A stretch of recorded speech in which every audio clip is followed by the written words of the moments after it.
நான் பிறந்தேனா, பிறந்த உடனே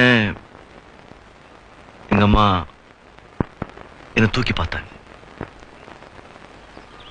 நான் கருப்பா இருந்தேன்ல, எங்க அம்மாக்கு பிடிக்கல.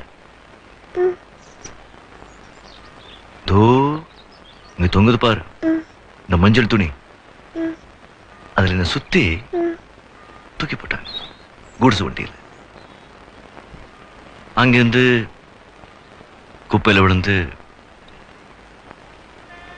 அங்கே காவ போதில்ல, அதுல மிதந்துகிட்டே வந்தேன். அந்த காவாலியா? ஆமா. அப்போ யாரோ ஒரு மகராசி என்னை எடுத்து வளர்த்தா, நான் வளர்ந்துட்டேன். இப்ப இந்த மகாராசியோட பேசிட்டு இருக்கேன்.